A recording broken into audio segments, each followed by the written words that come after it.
Senhores, bem-vindos ao podcast Momento Doutrinário, episódio número 40. Sou o capitão de mar e guerra, fuzileiro naval Alexandre Soares, sou imediato do comando do treinamento e do desenvolvimento doutrinário do Corpo de Fuzileiros Navais.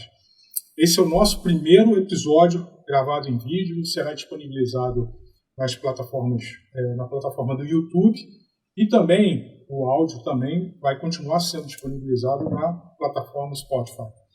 Hoje falaremos sobre as operações de assistência humanitária e de cooperação com a Defesa Civil. Para isso, nós temos hoje aqui como convidado o capitão de mar e guerra, fuzileiro naval Dirley, atual comandante da tropa de desembarque. Seja muito bem-vindo, comandante Dirley, ao nosso podcast. Eu agradeço o convite, retornar a esse importante fórum de debate. Agora no cargo de comandante da tropa de desembarque, esse honroso cargo que o Corpo de Fuzileiros Navais me concedeu, e assim ter a oportunidade de ampliar os conhecimentos e transmitir as experiências neste ano muito difícil para o mundo, de uma forma geral, particularmente para o Brasil, aqui na região sul, aqui no Rio de Janeiro, Espírito Santo, e também no Rio Grande do Sul, que foi o maior catástrofe que nós tivemos esse ano. Então, comandante Dirley, aproveitando as palavras, você acabou de proferir, então vou pegar esse gancho e vou te fazer a primeira pergunta em relação a essas operações de assistência humanitária e de apoio à defesa civil. Quais foram essas operações desenvolvidas no ano de 2024 e quais foram as principais ações desenvolvidas durante essas operações? Alexandre, primeiramente, só ressaltar que essa atividade de assistência humanitária preconizada pela Lei Complementar número 97, é uma das atribuições das Forças Armadas, particularmente da Marinha do Brasil. Nós temos, isso é regido pela Constituição Federal, então a obrigação que nós temos de defender, de atuar, de apoiar os brasileiros e, em caso de um chamado internacional, também os nossos amigos, no caso de como aconteceu no Chile, como aconteceu no Haiti, também a cooperação com a Defesa Civil frente a catástrofes, desastres provocados pelo homem ou provocados pela natureza. Particularmente esse ano nós tivemos 3 grandes operações. A primeira operação aconteceu aqui na Baixada Fluminense, nos municípios de Nova Iguaçu, Queimados, também em Paracambi e Barra do Piraí. Foi em fevereiro. Foi a primeira participação do grupamento operativo de cooperação com a Defesa Civil. Queria ressaltar, Alexandre, que esse grupamento ele reflete uma das características do Corpo de Fuzileiros Navais, que é a prontidão. Ele se forma agora em dezembro, já temos preparado, como tivemos ano passado, em dezembro de 23, a formatura com todos os meios e pessoal já prontos para ser empregado. Em dezembro estavam todo mundo de prontidão, todos com o plano de chamada já organizado, e isso aconteceu em fevereiro. A nossa prontidão estávamos escalados em dezembro, e em fevereiro ocorreu a primeira chamada para esses municípios que eu acabei de citar. E a segunda chamada foi em março. Em março nós fomos chamados já para o noroeste do estado do Rio de Janeiro, no município de Bom Jesus de Itabapuana, e depois em Mimoso do Sul. Ato contínuo, já estávamos há alguns dias já atuando em Bom Jesus de Itabapuana, Itaperuna e Apiacá. E ato contínuo, quando a situação ficou também difícil no município de Mimoso do Sul, nós fomos para lá também, expandindo assim a nossa área de atuação para o estado de Espírito Santo. E finalmente a maior operação que nós desenvolvemos esse ano, nós executamos esse ano, que foi a Taquari 2. Taquari 2 porque em setembro de 23 já tinha ocorrido algumas enchentes no Rio Grande do Sul e foi executada a Operação Taquari 1. E agora, em maio teve as outras grandes enchentes e foi executada a Operação Taquari 2. Particularmente nós atuamos nos municípios de Guaíba, Eldorado do Sul e no arquipélago de Porto Alegre.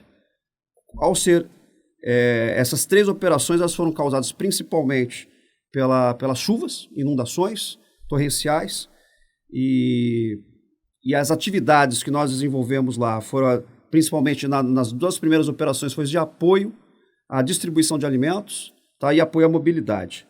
Já na Taquari 2, que a catástrofe foi bem maior, praticamente todo o estado foi atingido, e aí nós participamos também do salvamento de pessoas, resgate de pessoas, do salvamento de animais domésticos, fizemos a desobstrução de vias, fizemos a distribuição de água potável que o nosso próprio grupamento também estava produzindo, e um grande diferencial que foi a chegada do hospital de campanha, que contribuiu bastante aí para apoio à população, uma vez que com a enchente, todo o sistema de saúde colapsou. Na verdade, não só o sistema de saúde, todos os sistemas colapsaram. Foi decretado o estado de calamidade pública na maioria dos municípios, ou seja, as agências não tinham mais como operar porque o desastre foi muito grande. Então, a chegada do nosso hospital de campanha foi fundamental, porque a principal leva da catástrofe foi no dia 29 de abril. Nós chegamos lá no dia 5 de maio, ou seja, 6 dias depois, já montando a primeira etapa do hospital de campanha a bordo de um KC-390. Só pegando um gancho no que você acabou de dizer, latente a capacidade expedicionária e a prontidão dos fuzileiros navais. Exatamente. Por quê? Porque, como você mesmo disse, nós atuamos no estado do Rio de Janeiro, no estado do Espírito Santo e no estado do Rio Grande do Sul, e estávamos prontos para atender. Exatamente. E aí, com essa sua contribuição, eu já trago a terceira característica nossa, que é a capacidade anfíbia.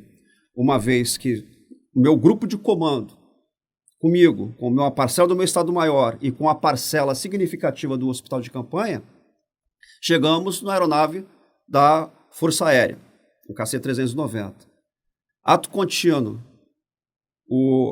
pelo fato dos navios anfíbios que com capacidade para transportar clanf estavam em manutenção, os nossos clanfs tiveram que ser deslocados por via terrestre. E o navio aeródromo multipropósito Atlântico, exercendo a sua capacidade anfíbia com a maioria do grupamento operativo, com o grupo do meu chefe de Estado-Maior, se fez por via marítima. Ou seja, os 3 modais foram utilizados e as 3 grandes características do Corpo de Fuzil Navais, prontidão, capacidade expedicionária e a capacidade anfíbia com apoio e a utilização do NAM Atlântico, foi caracterizada. Então, isso aí foi fundamental, porque as distâncias impressionam. As distâncias impressionam. Não, a gente não está falando da Baixada Fluminense ou do noroeste do noroeste aqui do estado do Rio de Janeiro. Nós vencemos aí quase 2.000 quilômetros de terrestre e centenas de milhas marítimas aí até chegar no Rio Grande do Sul. Bastante interessante. Em termos durante o desenvolvimento das suas atividades, né, das suas operações no terreno, Dirley, você notou em relação à doutrina se faltava algo, se tinha alguma coisa que estava faltando em termos de doutrina, existiam lacunas, e particularmente em relação ao que a gente tem hoje de manual, a realidade das operações e das atividades desenvolvidas, elas estão bem aderentes ao que está preconizado em nossos manuais. O que você acha a respeito disso? Bom, a gente sabe que a doutrina ela é viva, então ela está sempre predisposta a sofrer alterações, a sempre estar dinâmica, né?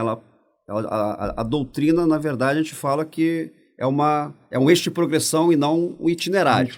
Exatamente. Então, a doutrina vigente, eu verifiquei que ela atende parcialmente ao que foi empregado. Né? Então, ela atende parcialmente. Há, sim, bastante coisa a ser implementada agora, porque com as experiências em campo e com tudo que nós passamos esse ano e com as experiências até mesmo do exterior, uma vez que esse ano não foi um desafio não só para o Brasil, foi um desafio para o mundo inteiro, com os furacões que aconteceram lá nos Estados Unidos, com alguns incêndios e também enchentes na Europa, na Espanha particularmente agora. Então, todos essas catástrofes que aconteceram, elas são oportunidades para nós repensarmos a doutrina. Nós temos sim o CGCFN 3.1, que é um manual de operações humanitárias de fuzileiros navais, que ele dá um norte, mas ele é interessante sim uma revisão desse manual. E a minuta do manual de atividades benignas de fuzileiros navais, como ele se encontra em desenvolvimento, este manual é uma oportunidade sim de pegarmos os relatórios de fim de comissão, entrevistarmos, como está sendo feito agora comigo e com todo o meu Estado-Maior, e com os outros militares do comando do 5º Distrito Naval, outros militares da Marinha e também mesmo de outras forças, para que possam dar suas contribuições e assim chegarmos à evolução da doutrina. Existem outros manuais também do Estado-Maior da Armada, do Comando de Operações Navais e do próprio Ministério da Defesa, que dão um norte, mas que não são tão detalhados. A principal lacuna é justamente nas TTP, nas técnicas táticas de procedimentos. O norte de como se dá o emprego das Forças Armadas, isso já está preconizado. Já está bem definido.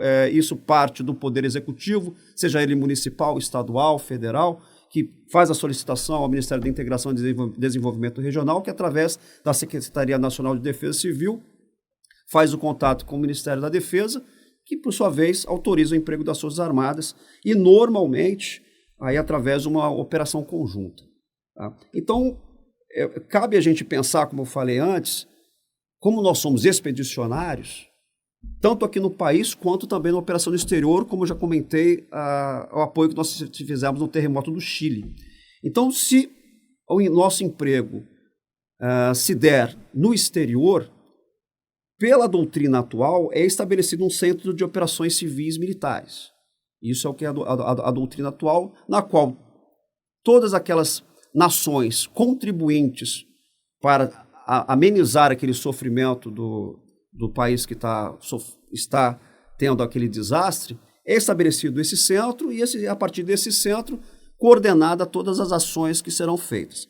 Já no caso da atuação dentro do Brasil, a doutrina também já está bem estabelecida, no qual a Secretaria Nacional de Defesa Civil orienta o estabelecimento de um sistema de comando de operações ou sistema de comando de incidente. Por que esses dois nomes? Na verdade, os dois são a mesma coisa, depende do Estado, porque os Estados também têm autonomia para reger a sua defesa civil. Imagino que esse primeiro combate, é lógico, ninguém quer que um incidente desses ou uma catástrofe ela atinja proporções em que o Estado não consiga responder a esse tipo de incidente. Mas eu estou entendendo, então, que existem estágios e esses estágios a serem atingidos, aí sim são acionados as Forças Armadas. Exatamente, Alexandre. O que acontece? Quando ocorre a catástrofe, seja de causa natural ou provocada pelo homem, está muito em pauta a desastre natural, seja terremoto, seja as inundações, seja um incêndio. Mas a gente está vivendo, infelizmente, digamos assim, um período de crises, de conflitos mais intensos. Então, o que está acontecendo hoje na Ucrânia? Então, o sofrimento da população dos não combatentes também é muito grande. O que está acontecendo hoje no Oriente Médio também. Então, são catástrofes provocadas pelo homem.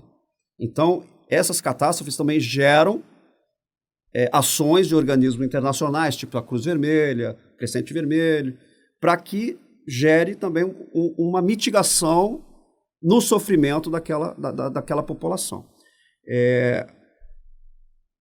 Particularmente, voltando agora para a nossa realidade aqui no Brasil, esse sistema de comando de operações, que eu vou passar a chamar agora e deixar de chamar o sistema de comando de incidentes, apenas para padronização, de acordo com a doutrina da Secretaria Nacional de Defesa Civil, a primeira agência que chega do local, ela passa a coordenar as ações das demais agências. Ele estabelece o CSI, o SCI, o SCO, e a partir daí começa a ver quais as capacidades que cada agência disponibiliza naquele local e assim vai se desenvolver as atividades para mitigar os danos oriundos daquela catástrofe. Essas agências, cada uma tem uma capacidade diferente, como por exemplo... Capacidades e maneiras exatamente, de operar, né? Exatamente. É o que eu costumo falar, nós tivemos um workshop agora em Furnas, né? Foi o primeiro workshop de cooperação com a Defesa Civil, na qual 18 agências participaram. Foram convidadas as agências do Estado de Minas Gerais, e eu percebia que, obviamente, cada agência queria dar a sua capacidade. E isso é muito bom, porque a partir daí a gente consegue, identificando a capacidade de cada agência, que ela faça o melhor com aquilo, que o que importa, na verdade, e o que nós chegamos à conclusão é que não importa o uniforme da agência, não importa a cor do uniforme, se ele está mesmo se ele estiver uniformizado, porque nós, naquele workshop, nós reunimos, e também no Rio Grande do Sul, agências federais, agências estaduais, municipais, voluntários e organizações não governamentais. Realmente é uma Babilônia. Mas chegamos à conclusão que não importa a agência, importa sim o necessitado receber o apoio. O necessitado receber aquela ajuda naquele momento. E a conclusão que nós chegamos também é que e aí tem tudo a ver com a Marinha do Brasil, quem precisa tem pressa. Era uma coisa que eu falava muito no Rio Grande do Sul. Quem precisa tem pressa. E essa pressa vem da nossa prontidão, vem da nossa agilidade, vem da nossa capacidade de mobilização. E isso, felizmente, foi atingido. Isso conseguimos nós realmente coordenar e com a nossa até capacidade de liderança, o militar tem isso intrínseco na sua formação, a gente, por gravidade, acaba dando exemplo e carreando as outras agências em prol do necessitado. Imagino que no início ali deve ter tido algum tipo, dificuldade de coordenação e tudo mais, mas depois provavelmente as coisas foram se acertando e aí, como você falou, as coisas começaram a andar inclusive mais rápidas. É a questão da liderança e também do relacionamento pessoal. Esse sistema de comando de operações, ele é muito interessante, porque se faz praticamente uma mesa redonda, com a coordenação de uma pessoa, e fica identificada a agência que aquela pessoa representa. No início, nós falávamos assim, não, é a pessoa da Polícia Militar, é a pessoa do Bombeiro, é a pessoa do Ministério Público. Depois de 2 dias, eu chamava Coronel Porto, tá? O doutor José, a doutora Fabiana, e aí, a partir do momento que você passa a chamar as pessoas pelo nome, já que tem aquela aproximação, a gente consegue ter uma sinergia muito maior. Excelente. Então, depois disso tudo, comandante Dirley, de todas essas experiências vivenciadas em todas essas 3, particularmente nessas 3 ocasiões, eu queria saber de você, Dirley, quais foram os principais ensinamentos, principais oportunidades de melhoria, e vislumbrando, é lógico, ninguém quer que isso aconteça novamente, mas mais um ano se avizinha, né? Então, todo aquele período de chuvas provavelmente vai ocorrer novamente, não sei se menos ou mais intenso, por conta, inclusive, de pequenas mudanças climáticas e tudo mais, mas quais foram os principais ensinamentos, principais oportunidades de melhorias, o que vocês pegaram de experiência disso tudo que foi vivido? Acho que o primeiro ensinamento é quebrar até a própria resistência de alguns, talvez, companheiros nossos, que falam, o nosso uniforme, nós temos que defender a pátria de um inimigo externo. Isso também é circulado na mídia de uma forma geral. Sim, essa é a nossa tarefa principal, defender a nossa pátria de um inimigo externo. Mas vou ilustrar aqui o que aconteceu particularmente no Rio Grande do Sul. Como eu falei, nós estávamos atuando em 3 municípios, Guaíba, Eldorado do Sul e o arquipélago de Porto Alegre, que é um bairro muito grande do município de Porto Alegre, a capital do Rio Grande do Sul, que congrega, na verdade, uma subprefeitura, as ilhas do Rio Guaíba. Junto a esses 3, vou chamar de municípios, e mais 2 municípios que era a área de responsabilidade do bombeiro militar do Rio Grande do Sul. Aí eu afirmo para o senhor, passo essa informação.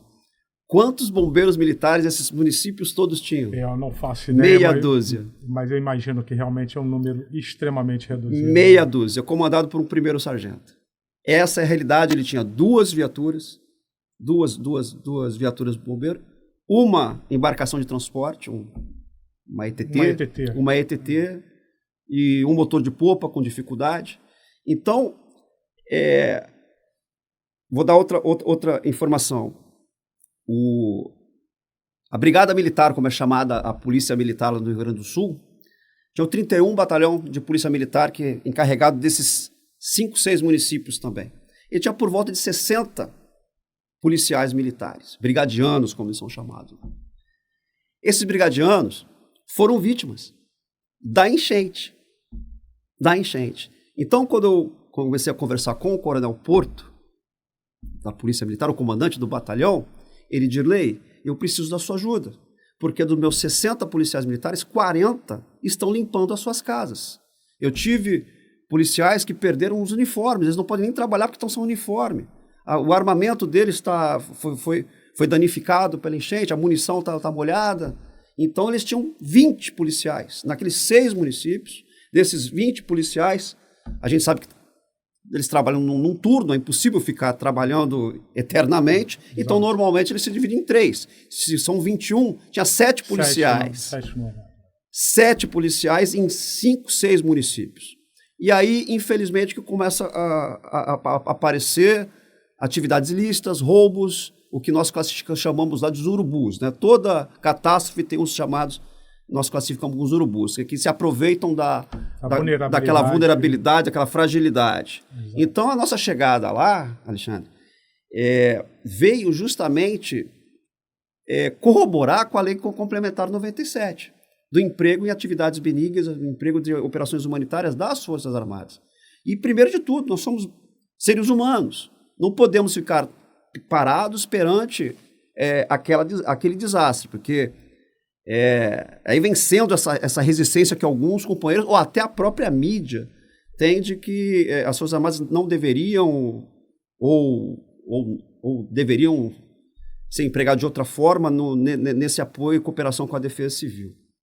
Então, esse para mim foi um grande, vou dizer, experiência ou conhecimento, mas corroborou bastante com o que eu já acreditava e corrobora com as nossas normas e até com a Constituição Federal. Agora, voltando especificamente para a sua pergunta, para que o conhecimento ele seja adquirido, que ele seja estudado, analisado e que vire realmente no futuro uma doutrina, lá no comando da Tropa de Desembarque, a gente preferiu que o nosso relatório ele fosse dividido em funções de combate. Funções de combate. Exatamente. Então, inicialmente, quais foram as oportunidades de melhoria e ensinamentos que a gente tem na parte de comando e controle? Primeiro, a questão do comando. Né? Então, logo que o comandante da FFM deu a determinação de ativar o grupamento operativo de fuzileiros navais, eu tinha 24 horas para estar pronto com o meu grupo do comandante, com o meu grupo. E em 24 horas, na verdade, em 18 horas já estávamos prontos para embarcar no KC-390. Então, e esse grupo de comando, junto com uma parcela do hospital de campanha, nós chegamos em menos de 48 horas no Rio Grande do Sul. E a chegada desse grupo de comando foi fundamental para o comando e controle, porque a partir do momento que eu cheguei na zona de ação, naquela área de responsabilidade, no local, a partir daí eu comecei a ter a consciência situacional muito maior e já abastecia o meu chefe de Estado-Maior, o comandante Marinho, de informações que ele estava embarcando o nosso material aqui no navio aeródromo multipropósito Atlântico, no Atlântico. Então, essa chegada foi fundamental. Chegada o mais rápido possível, que a gente chama de reconhecimento de comando. Então, o comandante na área de responsabilidade foi muito importante. E aí, depois a chegada dos demais. Prever o uso dos 3 modais, ou seja, aéreo, terrestre e o marítimo. A gente, obviamente que vai, pelo fato de sermos a Marinha do Brasil, vamos sempre primar pelo meio marítimo, como aconteceu em São Sebastião, mesmo porque foi uma ótima utilização dessa nossa capacidade, porque em São Sebastião, por exemplo, as vias de acesso estavam bloqueadas. Exatamente. Tanto que a operação se chamou Abrigo pelo Mar. Então, foi fundamental isso. A capacidade que a gente observou do NAM Atlântico de carregamento de material é uma coisa absurda. Então, a chegada dele como o maior navio da Marinha do Brasil afetou diretamente, positivamente o moral dos afetados, dos nossos irmãos gaúchos que estavam sofrendo aquilo lá. Então, essa percepção, né, do grupo de comando ao chegar na zona de ação, naquela área da catástrofe, foi fundamental. Então, prosseguindo ainda, foi estabelecido, e normalmente é usado dessa forma pela doutrina, né, um comando conjunto. O comando conjunto foi atribuído ao comandante militar do Sul, que, por sua vez, estabeleceu lá a sua Força Naval Componente, o comandante do 5º Distrito Naval. A FTC foi uma coisa até diferente, porque houve um achatamento. A FTC estava se confundindo com o comando conjunto. E a FAC, né, a Força Aérea Componente, era o 5º Comando Aéreo Regional. Essa foi basicamente a organização que foi desenhada e que se seguiu. Dentro da nossa Força Naval Componente, a gente tinha uma FT Marítima, os navios que fizeram trabalhos hercúleos, trazendo material do Rio Grande do Sul, levando para Porto Alegre, né, aqueles navios porque não há calado suficiente para chegar até Porto Alegre, então tinham que ser navios menores, com menor calado. E eles fizeram várias e várias viagens, levando os auxílios lá à região afetada. Tínhamos também outras OM do grupo, que era chamado GT do 5º Distrito Naval, que as outras OMs que juntavam lá do 5º Distrito, e também o nosso grupamento operativo de cooperação com a Defesa Civil. Um ensinamento grande, acho que reputo aí de fundamental importância para essa função de comando e controle é a questão do Estado-Maior. Estado-Maior. Por quê? Eu percebi que a Força Naval Componente, ela, ao usar o seu Estado-Maior do 5º Distrito Naval, ela tem aquelas funções normais, Mike 10, Mike 20, Mike 30, que está acostumada com as atividades rotineiras de todo o Distrito Naval. O senhor já se viu no Distrito Naval, exatamente, e sabe que as atividades rotineiras de salva-mar, de inspeção naval, já ocupam bastante, né, o Estado-Maior do Distrito. Então, quando vem essa tarefa de assumir uma Força Naval Componente, a Força Naval Componente precisa de reforço de oficiais superiores, cursados no SEMOS, o curso de Estado-Maior para Oficiais Superiores, para compor e reforçar, porque a partir daí, quando você estabelece uma Força Naval Componente, você não tem só do Mike 1 até o Mike 4, é do Mike 1 até o Mike 10. Além das atividades cotidianas, você vai... Exatamente, é como um copo d'água, né? Ele trabalha os distritos, não estou falando somente do Distrito Naval, estou falando dos distritos de uma forma geral. Ele trabalha muito próximo do transbordamento. E o que aconteceu no Rio Grande do Sul, e pode acontecer na Flórida, na Espanha, catástrofes dessa magnitude, ela supera a capacidade de qualquer... Então, é necessário, sim, um reforço de oficiais, principalmente, nós estamos falando aqui de comando e controle. Então, o Estado-Maior que planeja, então é ele que é fundamental. Então, ele precisa receber esse reforço do Mike 1 a Mike 10. Adicionalmente, lembre que nós falamos que foi instituído um comando conjunto. Então, pela doutrina também, estamos falando também de doutrina, do Delta 1 até o Delta 10, tem que haver representantes da Marinha do Brasil e da Força Aérea Brasileira. Isso é fundamental. Isso é fundamental, né? Isso é fundamental. E eu digo, isso é um ensinamento, porque não cabe a mim julgar, mas isso não aconteceu. por vários motivos. Nós não tínhamos representantes em todas as sessões de Estado-Maior. Mas acredito que esse é um ensinamento interessante, de nós termos representantes da Marinha do Brasil em todos os representantes e, de acordo com a doutrina, inclusive, chefe de algumas sessões. Aí configura, efetivamente, uma operação conjunta. Tá? Outra situação interessante também é a questão como a gente está falando de comando e controle, é a questão das comunicações. Nós levamos a Siscomis, utilizamos a internet satelital, mas a banda K foi fundamental. A banda K fez uma diferença é lógico que a banda K ela tem as suas restrições, mas ela contribuiu muito. Inclusive, organizações não governamentais chegaram distribuindo antenas de banda K, na qual a gente era o único meio de comunicação daquele pessoal que estava isolado. Entendi. Então, não existe comando e controle sem comunicações. Sem comunicações. Então, as antenas de celular, muitas foram destruídas. Muitas foram destruídas. Então, a gente ficou muito dependente das comunicações satelitais. Né? Outra situação também é a questão da troca de contingente. A gente vai para lá e a pergunta, isso é muito interessante.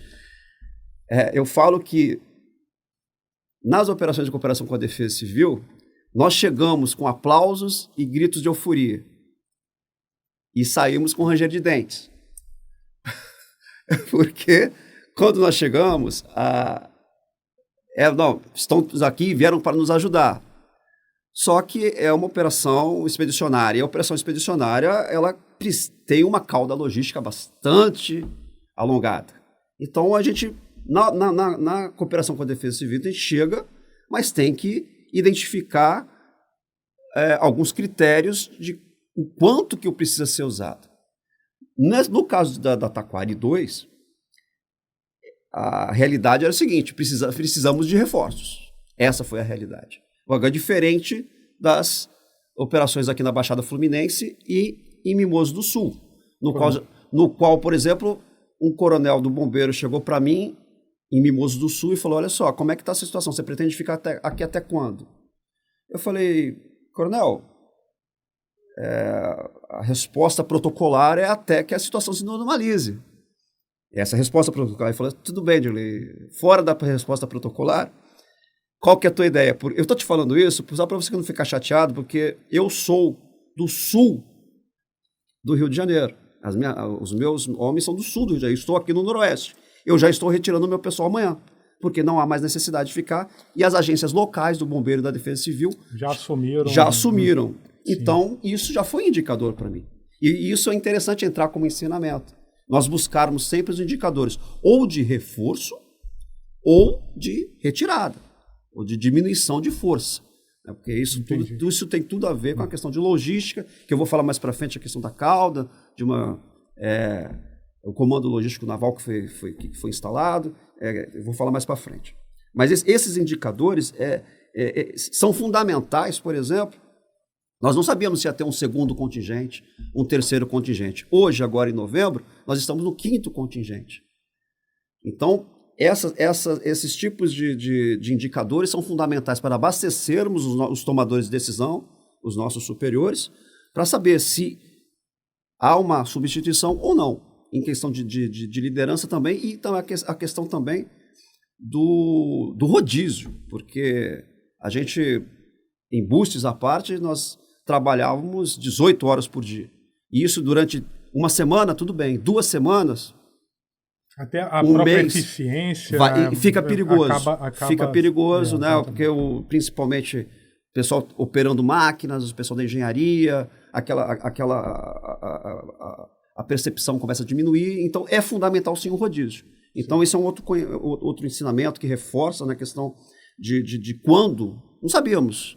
Depois que estabelecemos 35 dias, 30 dias de um revezamento até chegarmos a esse padrão, né? Um padrão para que houvesse aí essa substituição. Então é fundamental isso. Quando encerrar, quando ir embora, sem ranger de dentes. Perfeito.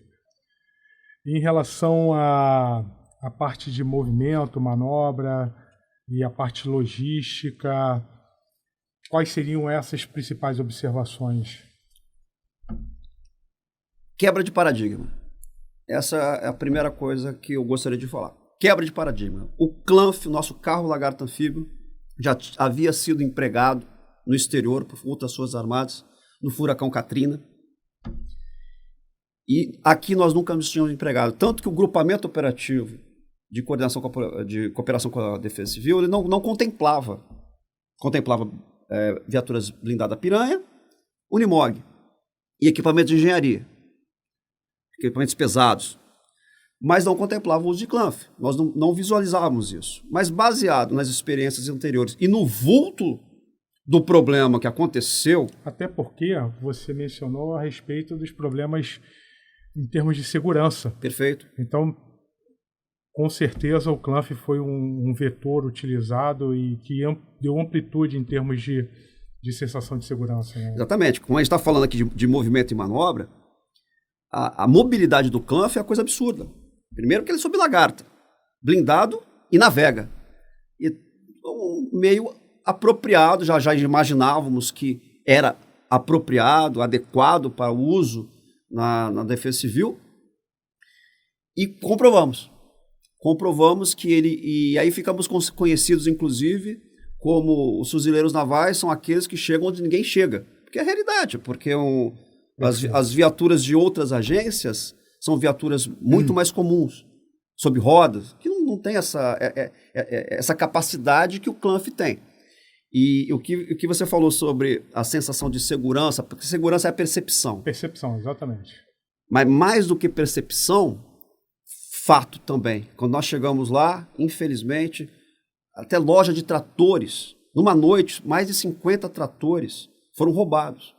Por quê? Como eu falei, em 5 municípios você tinha 7 policiais, 7 brigadianos. É culpa deles? Eles estavam salvando a família. Teve policial militar, brigadiano, que teve falecimento na família. Então não tinha, o cara estava enlutado. Então aí chegamos, e aí junto com o Coronel Porto, comandante do 31 Batalhão de Polícia Militar, nós coordenamos passamos a chamar de patrulhas anfíbias. As patrulhas anfíbias se davam com o Clanf, embarcados, digamos, os fuzileiros navais e os brigadianos. Porque, depois eu vou falar na parte de inteligência, cogitou-se a instalação de GLO, garantia da lei e da ordem, e aí sim nós teríamos poder de polícia. Poder de polícia, exato. Cogitou-se isso aí. Então a minha inteligência, a inteligência do distrito, do próprio comando conjunto, estava monitorando esta possibilidade, virtude esses saques, roubos, desvios que estavam acontecendo, como eu classifiquei de os urubus. Né? Até porque a população olha para a gente que está lá e quer uma solução. Exatamente. Ele não vai saber se isso é responsabilidade da Polícia Militar ou da própria Força Militar que está desenvolvendo aquele papel naquela situação. Exatamente. Então ele vai querer uma solução. Então, realmente, essa percepção de se instalar ou não instalar a garantia da lei e da ordem, eu acho que foi essencial. Exatamente. E o que aconteceu foi, como havia uma ausência do Estado, principalmente no município de Eldorado do Sul e no arquipélago de Porto Alegre, a ausência não por inépcia ou por relapso, é porque realmente não tinha capacidade. Como eu falei, estavam vivendo um estado de calamidade pública. As agências perderam completamente sua capacidade. Aí nós instalamos as patrulhas anfíbias. As patrulhas anfíbias se fizeram nos municípios de Eldorado, Iguaíba e no arquipélago, com a presença, como eu falei, de fuzileiros navais e brigadianos, né, com o seu poder de polícia.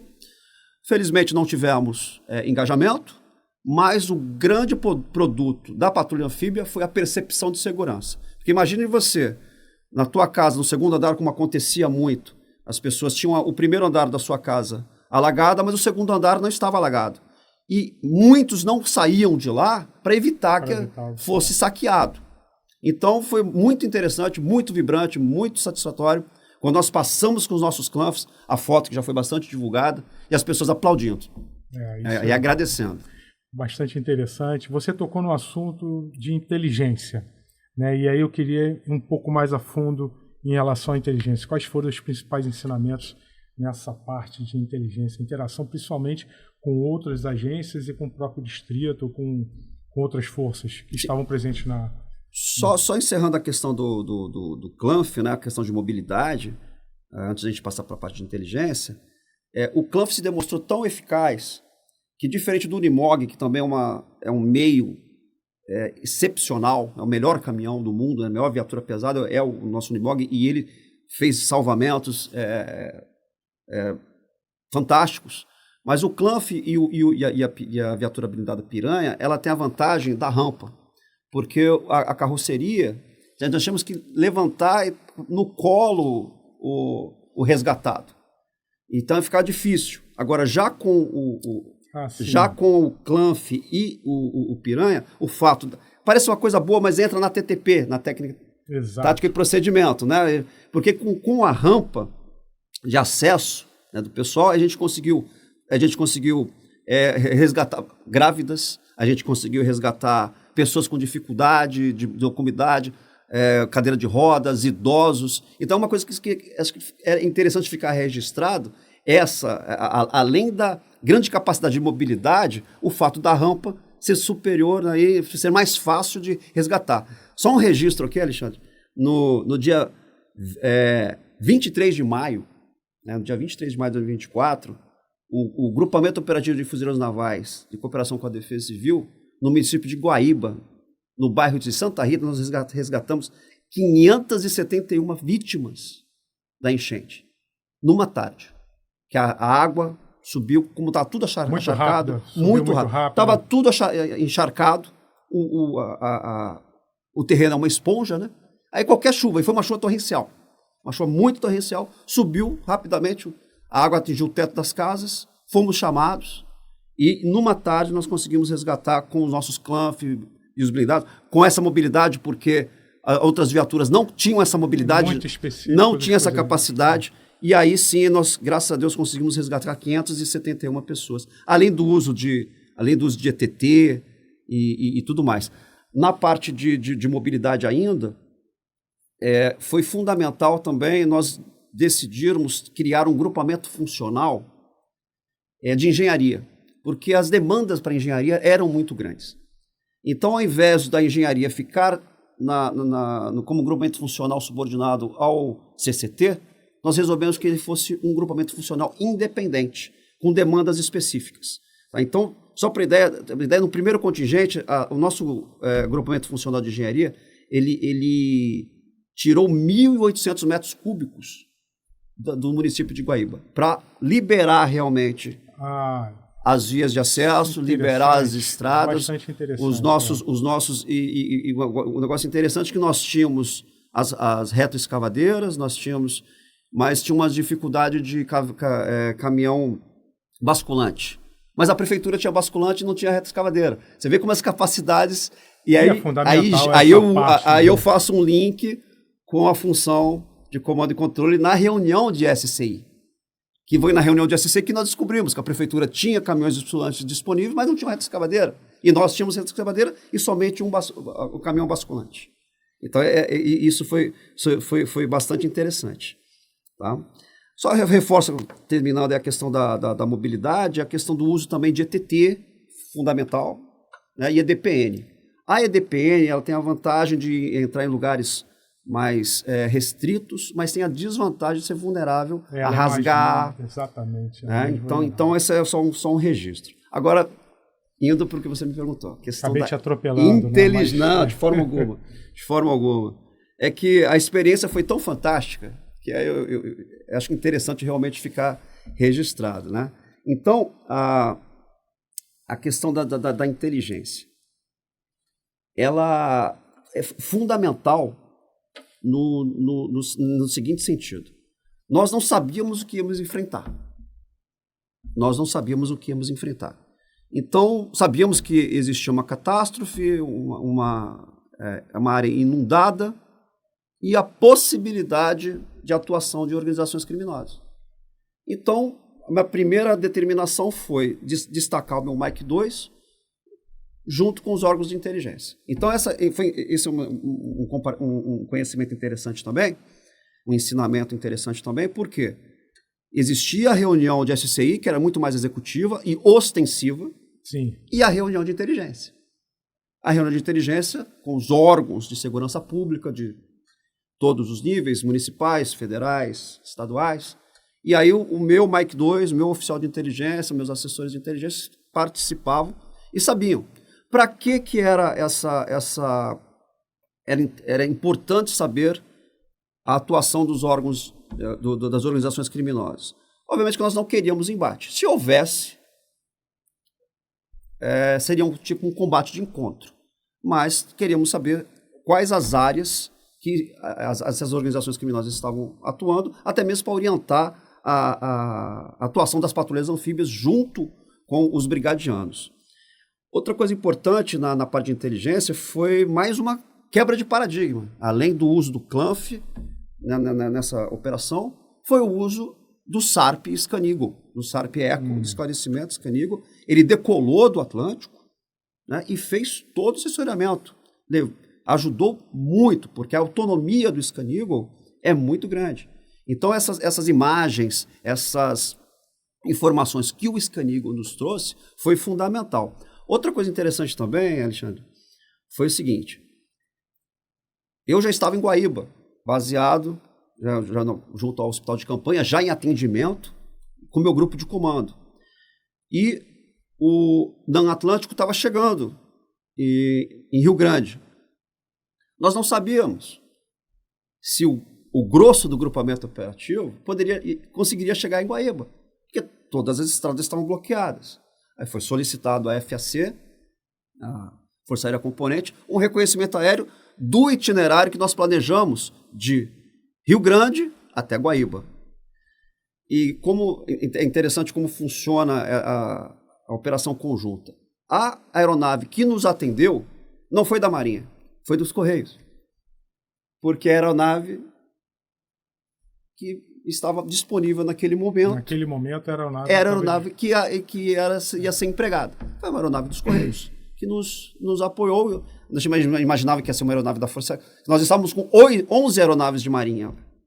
E mais as aeronaves da Força Aérea, aeronaves do Exército e aeronaves de outras agências, do IBAMA, aeronaves da Brigada Militar, aeronaves de outros órgãos de segurança de outros estados que foram lá apoiar, São Paulo, Paraná, Minas Gerais. É interessante você ter falado isso, e aí eu até queria explorar com uma pergunta específica sobre essa área. Você falou do Scan-Eagle, você falou de imagens, você falou agora da aeronave dos Correios, você falou do compartilhamento de informações, e é justamente nesse ponto que eu queria te perguntar. Como é que era esse compartilhamento de informações? Eles eram, tanto de ida como de volta, ele era bem tranquilo, era de fácil acesso, ou realmente tinha que ter de repente, em algum dado momento, você tinha que ser um pouco mais incisivo para obter uma informação ou outra? Então, Alexandre, eu posso falar sobre a minha experiência, né? Eu não tive problema algum.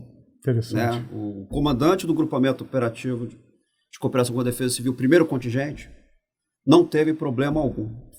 Tanto o fluxo de informações, tanto ostensivas quanto reservadas, foi excepcional. Aquilo que eu falei de não chamar o tenente do bombeiro e chamar ele de Manuel, de ligar, dar um bom dia para ele, perguntar se ele está precisando de alguma coisa, entra na questão depois eu vou falar isso um pouco mais na parte de operações de informação, aquela engenharia social.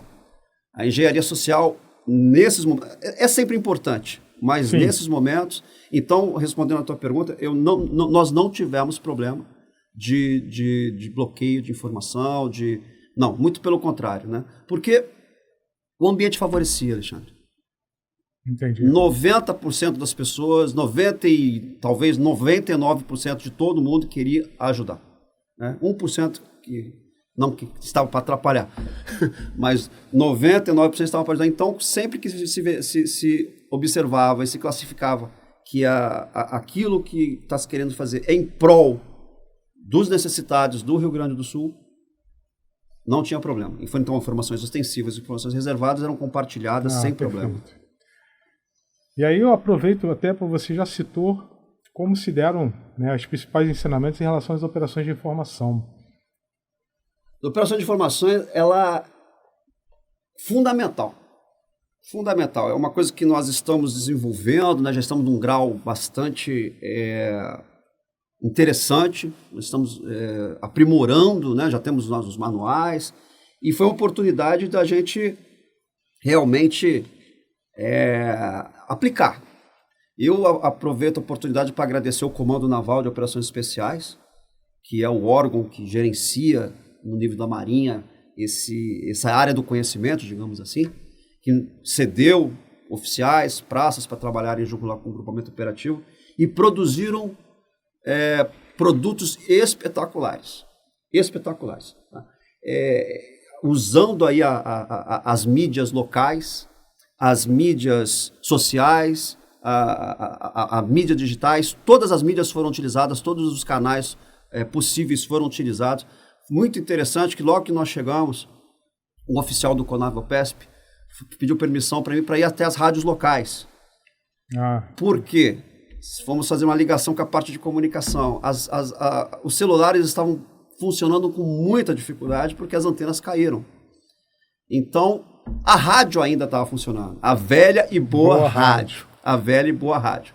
Então, ele foi até as rádios locais, conseguiu divulgar a atuação, a chegada do grupamento operativo, a chegada da Marinha, a chegada do hospital de campanha, que estava disponível. Nós já íamos operar a partir do dia 5 ou 6 de maio, se não me engano. E aí, as rádios, e divulgando coisas como, por exemplo, um dos médicos do hospital de campanha falou, olha só, eu vi muito animal morto, e isso pode gerar a tal da infecção cadavérica, que é horrível, difícil tratamento, alto grau de letalidade.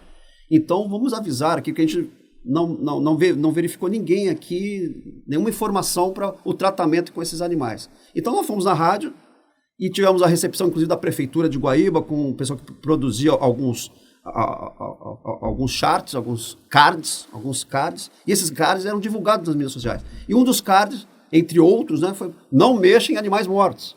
Não mexa em animais mortos porque pode causar a infecção cadavérica. Então foi uma junção aqui da operação de informação, né, utilizando a rádio e divulgando nosso trabalho, divulgando a chegada do hospital de campanha e divulgando outras informações importantes. E aí já conseguimos angariar a simpatia da população. Na parte de OpInfo, a gente faz muita questão a análise do ambiente operacional. Então, de acordo com o EMA 860, né, da Comunicação Social da Marinha, mais uma vez voltando para a doutrina, a gente está na casa da doutrina, ele diz que a gente é obrigado a divulgar nosso trabalho. Né? É aquela brincadeira da galinha e da pata. Né? A pata, ela bota um ovo grandão e a galinha pequenininho, só que a galinha canta mais, né? Então a gente tem que divulgar. Né? Então temos que divulgar o nosso trabalho para que haja o reconhecimento da população e dizer que todos os impostos que estão sendo investidos na Marinha do Brasil, nas Forças Armadas, está revertendo para a comunidade, para a sociedade brasileira. Então o EMA 860 mostra isso, orienta que nós façamos essa divulgação. O EMA 860 também diz que a gente tem que divulgar, né, a atuação da Marinha para preservar a imagem dela. Infelizmente, ao chegar no Rio Grande do Sul, estava circulando na mídia social muitas propagandas negativas contra outras agências. Não vou citar aqui o nome da agência, porque, na verdade, quando uma agência cai, todo o sistema cai junto. Porque a fortaleza do sistema de defesa civil está no poder das agências. Então, ao você minar 1, 2, 3 agências, você mina o sistema todo. Então, não cabe aqui citar que a agência A, a agência B, a agência C acabou fazendo alguma coisa inadequada, inoportuna. Não, mas a realidade aqui, em termos de fato, é que realmente na mídia social estava sendo uma crítica grande a algumas agências. E o trabalho da operação de informação era mudar isso. Mudar essa imagem. Mudar essa imagem das Forças Armadas e das agências como um todo. Como eu falei, não importa a cor do uniforme, não importa a cor da farda. Importa sim que nós estamos trabalhando junto. Muito bem. Então temos que trabalhar para a imagem positiva de todas as agências.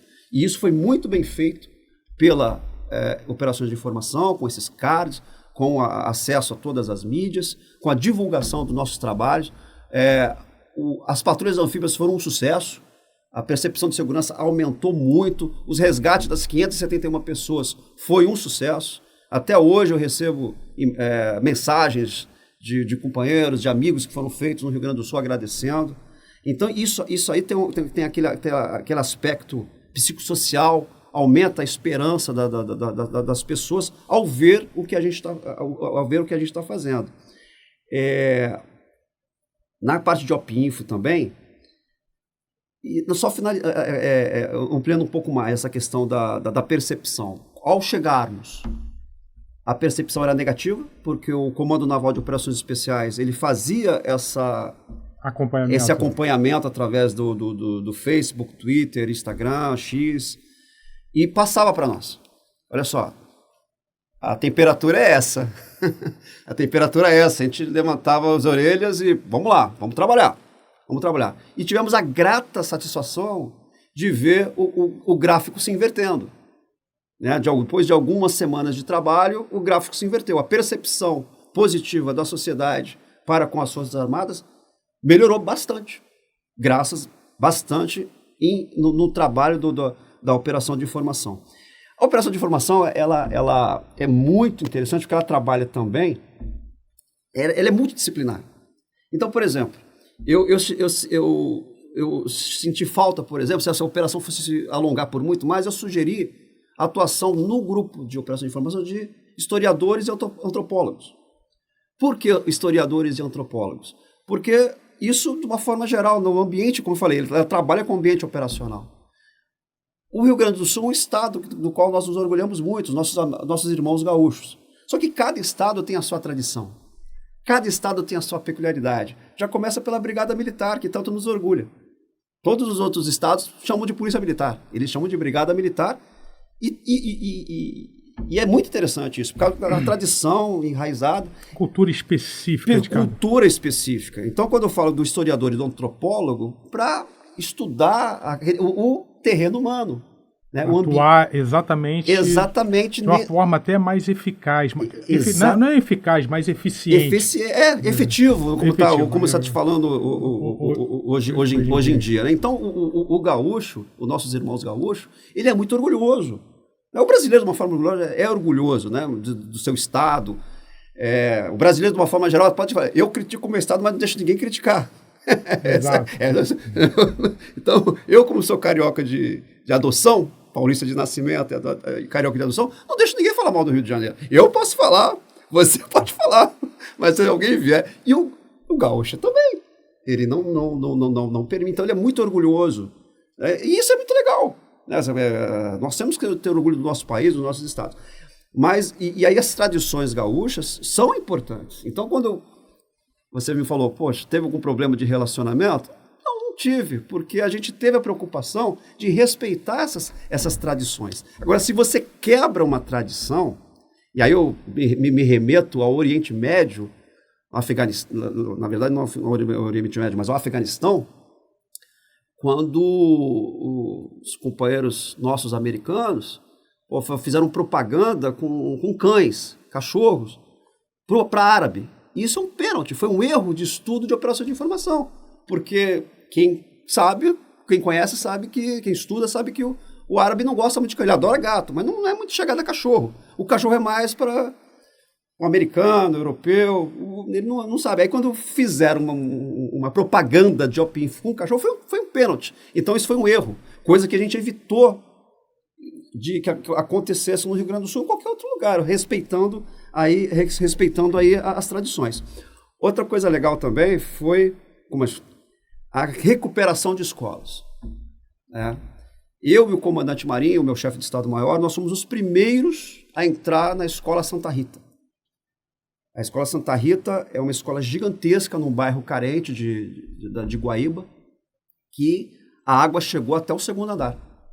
A escola que atende 2.000 alunos, a escola pública. A escola pública.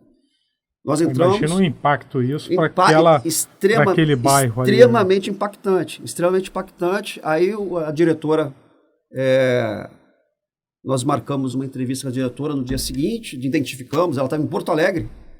Em Porto Alegre, conseguimos o contato da diretora, a gente está querendo aqui ajudar a recuperar a escola. Ela veio, autorizou, pediu autorização ao comandante, ao almirante Fonseca Júnior, comandante do distrito. Nós começamos o trabalho de recuperação da escola. Isso tem a ver, sim, com ser humano, né, de ajudar as crianças, a população, e tem a ver, sim, com o OPINFO. Por quê? A escola representa esperança, a escola representa ensino, a escola representa educação. E quando as crianças iam para a escola e viam a escola destruída, é como se você acabasse com a esperança. A esperança está nos jovens. Então, quando a gente começou a limpar a escola, inclusive foi até interessante que o lutador Minotauro soube, ele estava em Porto Alegre, ele pediu para ir lá visitar a gente e nos ajudou. Então, tem uma ajuda até do Minotauro. O Minotauro foi lá, ficou com a gente, limpou cadeira, limpou... O apelo social, o apelo... Foi gigantesco. Então não tem nem como medir não isso. Não tem. Então, assim, a gente ficou muito feliz porque foi uma iniciativa do grupamento, né, que o comando nos apoiou bastante, e aí foi a ideia, foi a primeira ideia. Vamos aqui limpar essa escola, vamos pedir um patrocínio para repor os móveis, repor os computadores, porque foi tudo destruído, Alexandre. Então, quando a gente foi até a cozinha da escola tinha sido depredada, levaram até os botijões, aqueles P45 pesadíssimos, sumiram. Então, ou seja, mesmo que nós limpássemos a escola, as crianças não podiam ter merenda, porque a cozinha foi depredada pelos urubus. Aí começamos o processo de recuperação da escola, e aí no processo de recuperação da escola, no nosso planejamento de operações de informação, nós chegamos à conclusão que tinham alguns produtos secundários, não menos importantes. O principal era devolver a escola para a comunidade, mas a partir do momento que você traz a criança para a escola, você libera o pai para limpar a casa, porque... Olha o tamanho do efeito. Exatamente. Né? Por isso que eu falei, é até difícil de você medir isso. Você mede ali, mas tem outros tipos de... E a gente percebeu isso, não foi casual, não foi assim planejado. Foi um pai que veio agradecer a gente. Falou, que bom que vocês vão liberar a escola, porque eu tenho 6 filhos. Tá todo mundo lá em casa, eu não consigo limpar nada, não consigo fazer, não consigo trabalhar. Entendi. Então, voltando para a escola, você vai me liberar, eu vou poder voltar a trabalhar, minha esposa a gente vai poder limpar aqui. Então, tem que ter mais impacto. E outra coisa que nós percebemos, a gente que é um pouco mais velha guarda, a gente lembra de que a gente cantava o hino nacional nas escolas públicas, no primário. Exatamente. Né? E nós percebemos que as escolas estavam sem pavilhão o pavilhão nacional. Até a diretora falou, não, quando eu era criança aqui, que ela estudou lá também, tinha o pavilhão. Eu falei, onde que era? Ela lá. Eu falei, a senhora me autoriza a colocar um pavilhão lá? Ela, autoriza. E aí foi um outro produto secundário de patriotismo, né? De mostrar para o povo gaúcho... Uma ação com vários produtos, né? Que é o OPINFO, né? E a gente queria mostrar para o povo gaúcho que, olha só, o Brasil está aqui abraçando vocês, aqui a bandeira nacional do lado da bandeira gaúcha. Né? E isso foi realmente muito, muito, muito legal, esse sentimento de pertencimento que a gente conseguiu levar. Excelente. Alguma outra função de combate que você gostaria de bater, de explanar um pouco mais? Talvez a logística seja um tema interessante. Você fez algumas referências em termos de logística ou da própria proteção da força? Sim, olha só. Isso era uma preocupação que eu tinha bastante como comandante, a proteção da força. Por quê? Uma das máximas, você me conhece já há 35 anos, eu gosto das máximas. Eu gosto das máximas porque elas resumem um pensamento de uma forma geral. Não deixa a gente esquecer. E não deixa a gente esquecer, né? E nos estimula. Então, uma das máximas que eu coloquei lá também foi o seguinte: para nós podermos ajudar, temos que estar bem. Temos que estar bem. Então, eu estava preocupado em ajudar quem está ajudando. Ou seja, eu tinha que preservar o meu poder de combate, que era o grupamento. Os 408 militares do grupamento operativo de fuzileiros navais que estavam lá. Se eu tivesse uma baixa de 10%, 20%, 30%, era menos gente que podia ajudar. Então, isso está na função de combate e proteção da força. Então, eu estou muito preocupado com isso. E aí eu agradeço aqui, aproveito a oportunidade para agradecer ao nosso querido comandante Figueiredo, do Comando de Material de Fuzileiros Navais.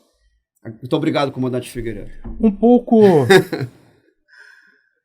rigoroso às vezes, mas sempre pro bem. Né? Exatamente isso. Exatamente. Meu querido imediato aqui do Centro de São Almirante Silvio de Camargo, comandante de Batalhão de Blindado, comandante Figueiredo. Por que eu estou agradecendo aqui ao comandante Figueiredo? Porque quando o comandante Figueiredo soube que nós estávamos indo para o Rio Grande do Sul, que o Dirley e o seu grupamento operativo estavam indo para o Rio Grande do Sul, ele lembrou de agasalhos de frio. Ele falou, é maio, inverno. Eu tenho agasalhos de frio novos, lá no Paiol Brasil, ou no Paiol do Semat, não sei. Vou mandar para lá. E foi dito e feito. Já estava preocupado, porque nós já estamos preocupados com isso. Já orientamos nosso pessoal a levar os agasalhos de frio.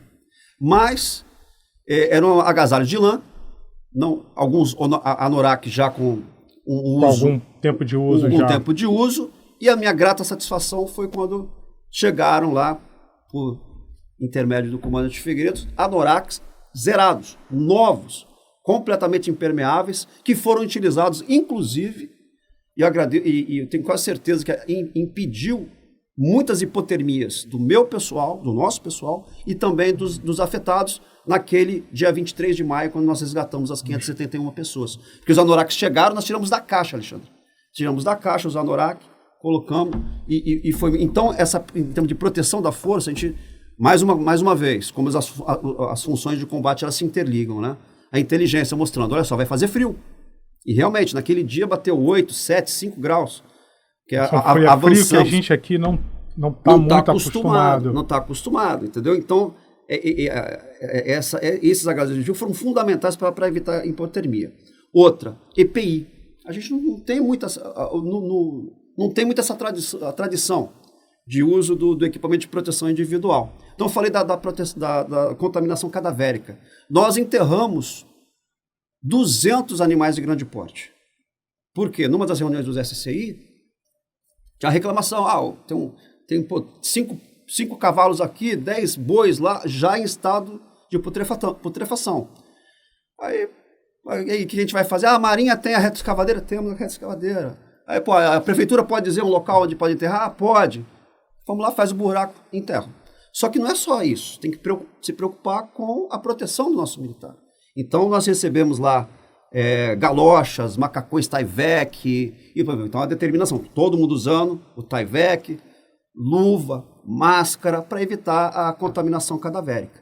E também já tivemos mergulho. Então, o pessoal precisava de neoprene seco, que tivesse que mergulhar naquela temperatura baixa. Então, nós recebemos também depois, através do canal logístico, neoprene, roupas secas, que eram roupas apropriadas para mergulho em áreas muito frias. E foi utilizado. Foi utilizado com grande sucesso. Então, esse EPI é fundamental. E outra, que a gente já tem que estar já preocupado, né, já existe isso, é a caderneta de vacinação. Então, nós nos preocupamos com o reforço de tétano, o pessoal estava trabalhando, muita gente teve corte, a questão de leptospirose, porque toda enchente, a urina do rato se contamina, então a gente estava preocupado com essa situação.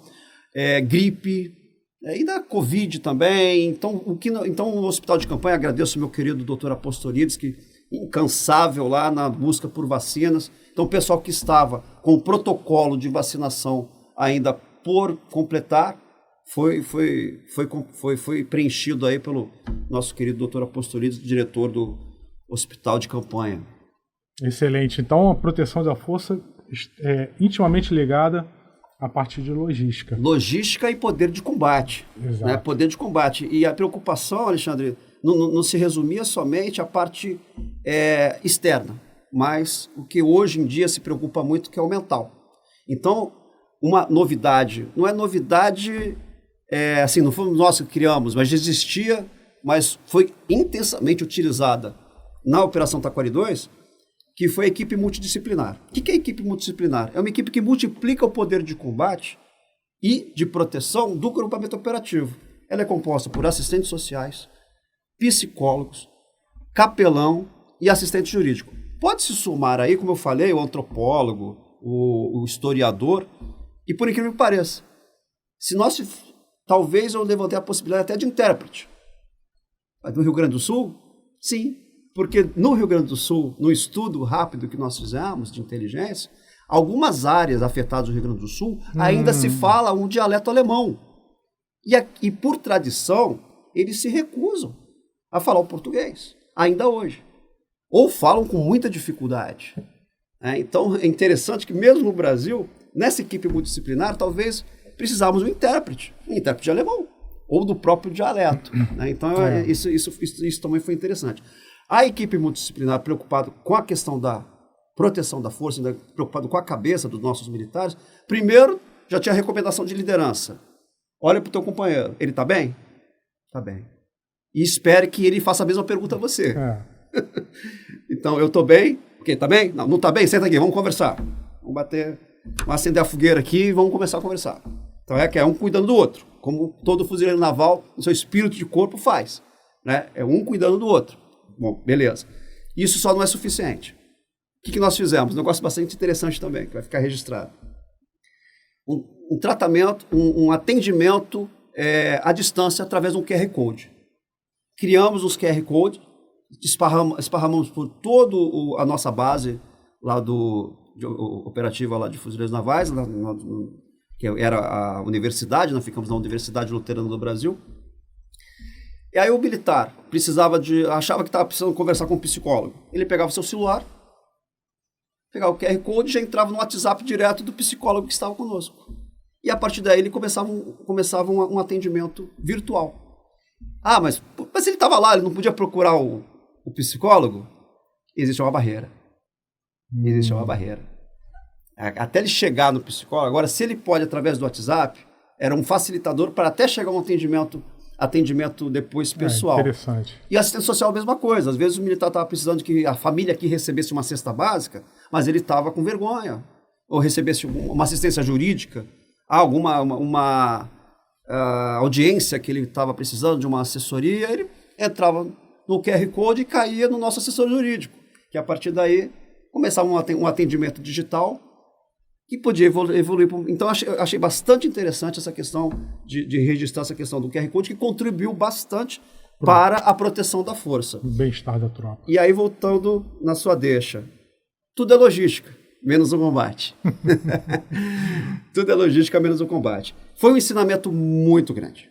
Né? Fiquei bastante feliz ontem com as palavras do nosso comandante-geral, o almirante de esquadra fuzileiro naval Carlos Chagas, quando ele deu a notícia ontem, no fórum de leitura, que a Marinha pode receber um 4º navio anfíbio, o Albion, navio inglês, e uma das coisas que contribuiu para a possível aquisição desse 4º navio anfíbio, foi a Operação Taquari 2, porque o modal marítimo foi usado, só que, infelizmente, a gente não conseguiu levar os CLANF.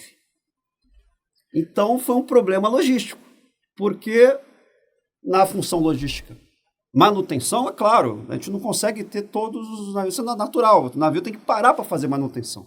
Isso é regra, é norma, é segurança, o navio parar para fazer manutenção. E naquele momento, não tínhamos um navio anfíbio capaz de levar. Então, isso foi interessante e feliz a gente ter um 4º navio anfíbio que pode ter sido, a possível aquisição dele pode ser contribuída com a Operação Taquari 2. O canal logístico ele foi fundamental. Por quê? Primeiro, para levar os donativos. Foram toneladas e toneladas e toneladas de donativos. A Força Aérea Brasileira, através da Força Aérea Componente, estava levando, mas só que não se compara a capacidade de carga de um navio com de aeronave.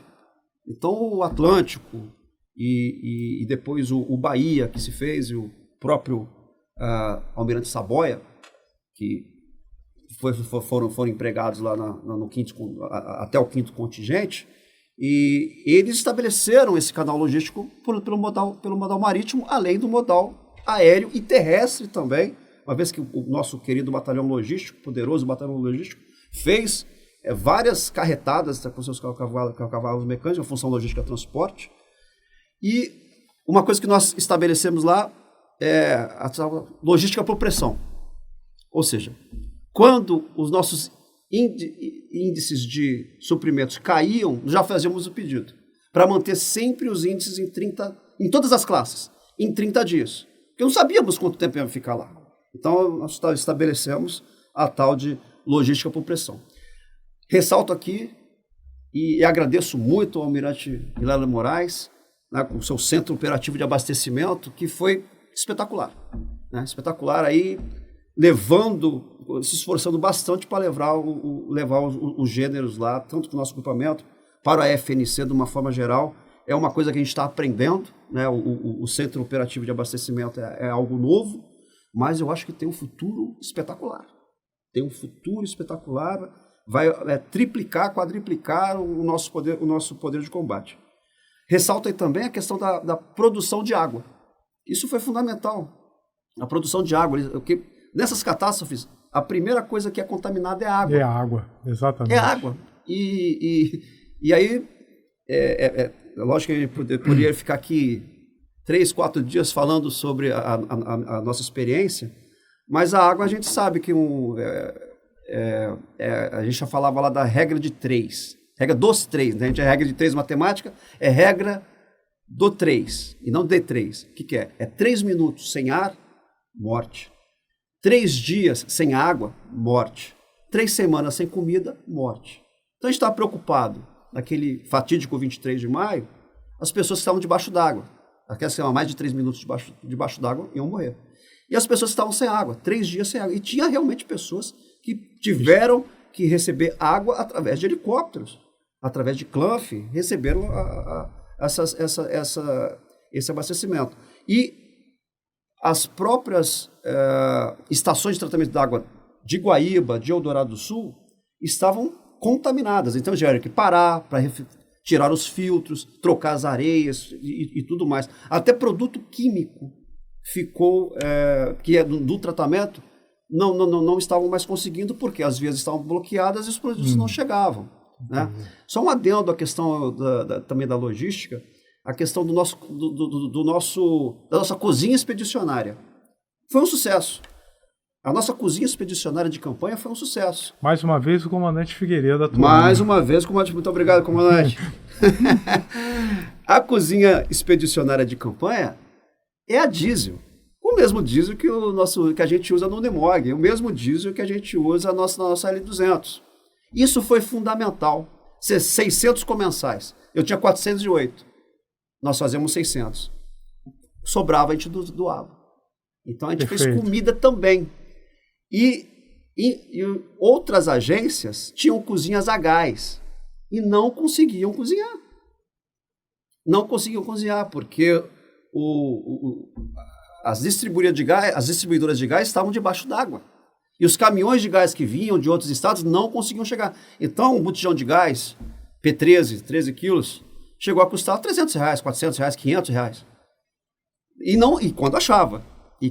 As pessoas começaram a cozinhar com madeira, com fogão a lenha. Economia de guerra, praticamente. Exatamente. Quem esteve lá sabe o que viu. Né? Assim, a mídia divulgou, mas muita coisa ainda está por vir aí. Então, livros que estão sendo escritos aí para mostrar que realmente a gente tem que estudar bastante essa situação. Foi na parte de logística, acho que o grande ponto a ser estudado foi o Comando Logístico Naval com o almirante Nelson Leite, que é o então comandante da 1ª Divisão de Esquadra. Foi estabelecido o Comando Logístico Naval. Foi um grupamento funcional não subordinado à Força Naval Componente, mas diretamente ao Comandante de Operações Navais. Para que esse Comando Logístico Naval se encarregasse da logística de sustentação. Então, ele ia ficar preocupado, enquanto a Força Naval Componente, através do seu Mike 4, em coordenação com o Delta 4 do Comando Conjunto, se preocupava com as operações correntes, o Comando Logístico Naval estava preocupado com as operações futuras, com as ações futuras. Porque, como eu disse, nós não sabíamos que íamos ficar até novembro. O 5º contingente está sendo desmobilizado agora. Então, essa questão da logística de sustentação, faço até uma analogia à guerra da Ucrânia. Todo mundo pensava que a Rússia ia resolver a questão Ucrânia em 10 dias. Batemos 1000 dias de conflito, e aí os dois lados devem estar com as suas cadeias logísticas, com as suas... Bem saturados. Né? Lógico que cada um recebendo os seus apoios, mas é algo muito interessante, Alexandre, que a gente tem que estudar, é a questão da logística de sustentação. É que somos expedicionários, ótimo, mas por quanto tempo? Nós temos nosso dado de planejamento, a Banff 30 dias, Elemanf 5 dias, e por aí, mas realmente é isso. Acho que vale a pena a gente estudar junto com o Comando Operativo de Abastecimento, com o nosso Comando do Material, com a FFE, com o F40, a gente realmente ter mais atenção a essa questão da logística de sustentação. Outro aspecto que eu posso ressaltar bastante aqui, terminando basicamente a minha intervenção, é a questão do hospital de campanha. O hospital de campanha foi um sucesso completo. Aliás, só aproveitando... Função saúde. A função saúde, mas aproveitando o que você está falando, na verdade ele é sempre um sucesso. Sim. Em todas as operações que a gente utiliza, sim. A gente pôde ver isso de maneira latente também em Petrópolis, né, por ocasião daquele desastre lá também, por conta de fatores naturais, mas também a questão do hospital de campanha é sempre um fator assim, muito latente. O hospital de campanha, ele é fundamental. Fundamental. Primeiro para nós combatentes, anfíbios. Se nós tivermos que defender o nosso país e for para um combate, for um ataque coordenado, um desbordamento, seja o que for, quando você olha para a retaguarda e verifica que tem um hospital lá, uma UAT, uma unidade avançada de trauma, o moral vai lá em cima. Porque sim, é nosso trabalho, é o nosso dever atacar aquela elevação. Sim. Só vou tomar um tiro? Pode ser que eu tome um tiro. Se tomar um tiro na cabeça, vou ver o Papai do Céu mais cedo. Mas se eu tiver um tiro no braço, na perna, e eu sei que tem uma unidade avançada de trauma, que vai me acudir, vai acudir o meu companheiro aqui, o moral vai lá em cima. Se não tem esse apoio médico, o moral já diminui. Então, ele é fundamental para a gente. E fundamental para o Brasil de uma forma geral. Graças à Operação Taquari 2, hoje nós temos 2 hospitais de campanha que, com os recursos adquiridos da Taquari, a gente hoje pode mobiliar 2 hospitais de campanha com todos os equipamentos de última geração. E é impressionante, Alexandre. Nós conseguimos, no Rio Grande do Sul, na Taquari 2, fazer telemedicina. Então o hospital estava lá montado, com 11 especialidades, mais de 5.000 atendimentos, e inclusive telemedicina.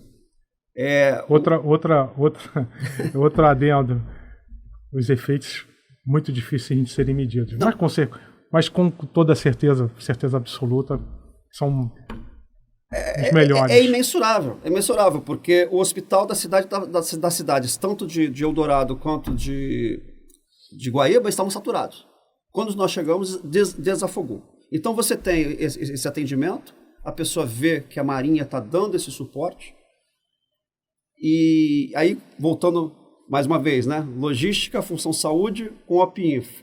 Percebi que as pessoas até iam ao hospital de campanha para tietar, para visitar, fazer uma visitação. Aí nós aproveitamos a oportunidade e colocamos um Clanf, um Piranha e um Unimog do lado. Então as pessoas iam no hospital de campanha, acabavam conhecendo, colocávamos alguns militares lá para explicar, para dar atenção para a Marinha. Então interligava tudo isso aí. Então o hospital de campanha foi um sucesso completo, porque saúde, né? É outro clichê, né? Saúde é que interessa. Se você não tiver saúde, se a pessoa tiver ruim, com doente, a vida não tem mais brilho, né? Então, as pessoas chegavam lá com cortes, chegavam lá com problemas terríveis e saíam de lá, inclusive, agradecendo também o nosso laboratório de farmacêutico da Marinha, remédios. Os kits chegaram lá, já chegavam, ficavam maravilhados, Alexandre. Chegavam lá, eram atendidos por enfermeiros, médicos, especialistas, e passava na farmácia e levava os remédios. Não precisava nem comprar o remédio, já levava, então saiu maravilhado. Então a gente fica muito orgulhoso, muito feliz de ter tido esse apoio, de ter dado esse apoio para a nossa população gaúcha.